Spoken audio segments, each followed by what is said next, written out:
10th Standard Science. Light, reflection and refraction. Laws of reflection of light. First law, the angle of incidence is equal to the angle of reflection. Second one, the incident ray, the normal to the mirror at the point of incidence, and the reflected ray all lie in the same plane. Observe the picture here. This is the mirror. This is the incident ray. This is the normal and this is the reflected ray. First law says the angle of incidence is equal to the angle of reflection. Here I represents angle of incidence, R angle of reflection. This angle is equal to this angle.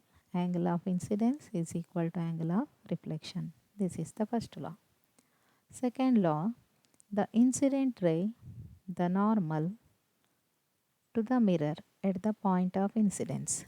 This is the incident ray. This is the normal to the mirror at the point of incidence. This is the point of incidence and the reflected ray. This is the reflected ray. They all lie in the same plane. This is the meaning of second law. Next is spherical mirrors. The mirrors whose reflecting surfaces are spherical are called spherical mirrors. The mirrors whose reflecting surfaces are spherical are called spherical mirrors. Types of spherical mirrors. One is concave mirror.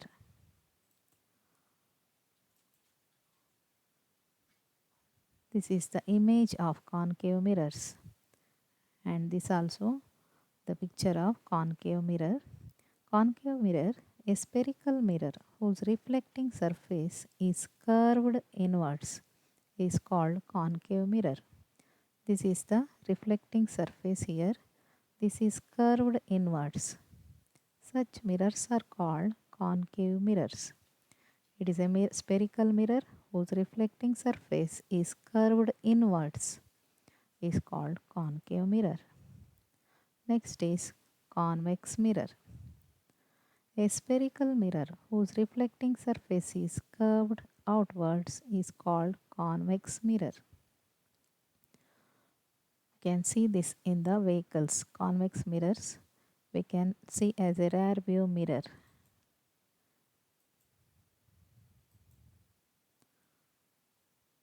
This is also convex mirror. Convex mirror, a spherical mirror whose reflecting surface is curved outwards. This is curved outwards, is called convex mirror.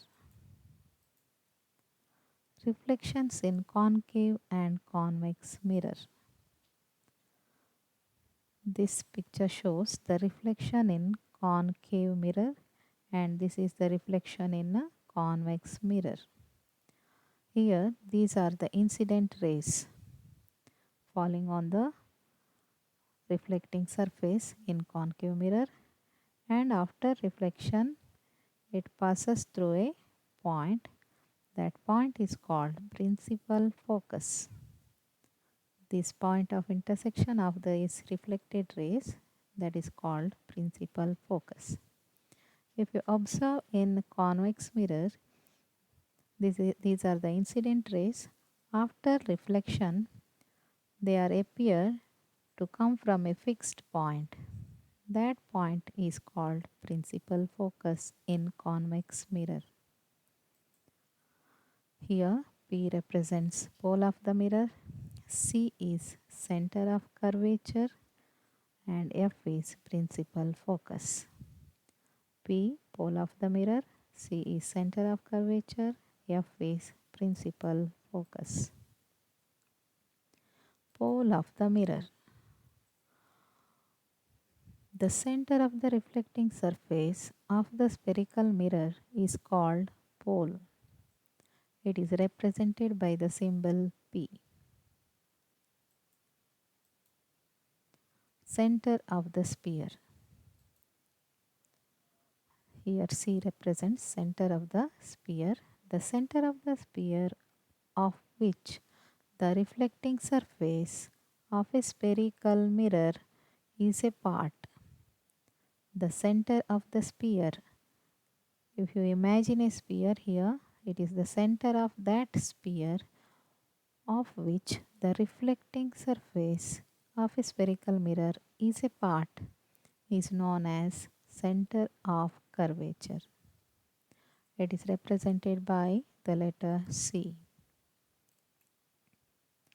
Next is radius of curvature. The distance between the center of curvature and pole of the spherical mirror is called radius of curvature. It is represented by the symbol R. The distance between center of curvature and pole of the mirror is called radius of curvature. It is represented by the symbol R. Principal focus of the mirror. Here already said F is called principal focus. In concave mirror, here it is in convex mirror.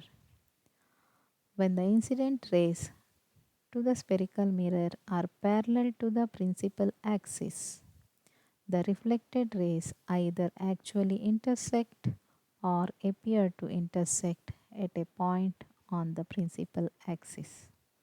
These are the incident rays and these are the reflected rays.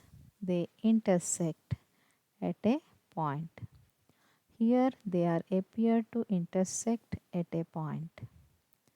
These points are called principal focus and it is represented by F.